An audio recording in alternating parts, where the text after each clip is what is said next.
All FC8600 models have a similar process to building the stand, so we will cover building the FC8600-60. To build the stand, first unbox all the parts and pieces to the stand. Keep in mind that some of the stand parts, such as the screws, are located in the main cutter box. When gathering all the parts for the stand, keep the cutter in the box for right now.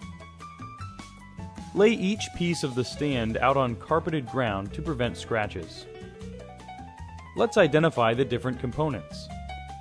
There are the two stand legs, the two footers, the center crossmember bar, two stock roller plates, two media stock rollers, 20 M5 socket head cap screws, and an Allen wrench.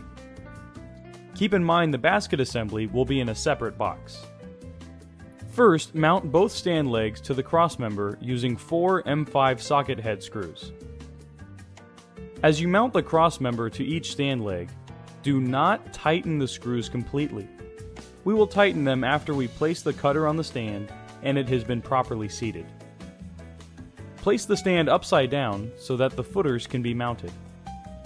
And then mount the footer to the bottom of each stand leg. Mount the footers so that the longer ends of the footers are facing in the same direction. Next, remove the cutter from the box. The FC8600 can be mounted to the stand in two configurations. Back-loaded, where the media roll is to be placed in the back and travels toward the front of the cutter, or front-loaded, where the media roll is placed in the front of the cutter and travels toward the back of the cutter.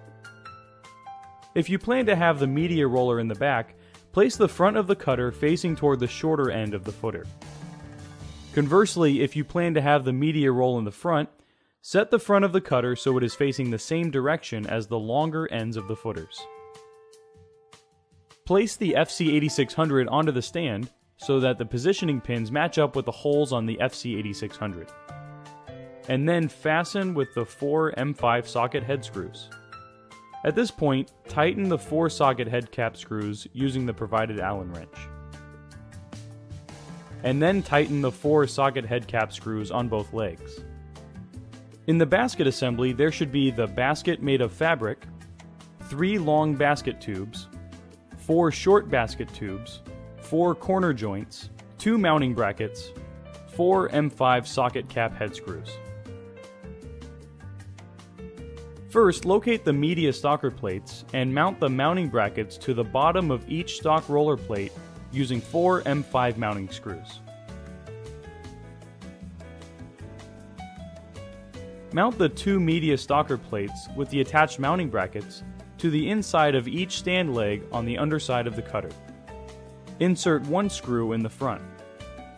Make sure when mounting them that they face the direction of the longer footer stems. Notice that the longer end of the footer is always under the stock rollers and media.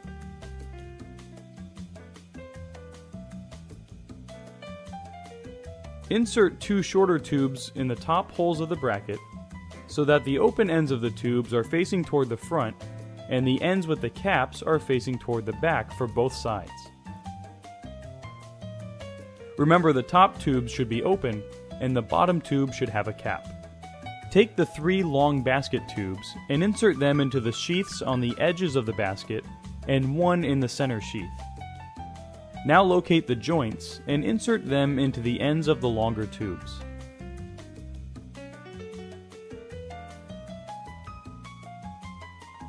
Grab the basket with the long tubes. Go ahead and place the center tube in the slot on the bracket.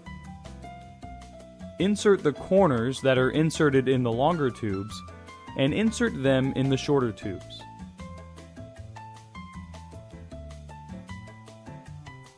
Now connect the short basket tubes to the joints inserted on the long basket tubes at each end of the basket.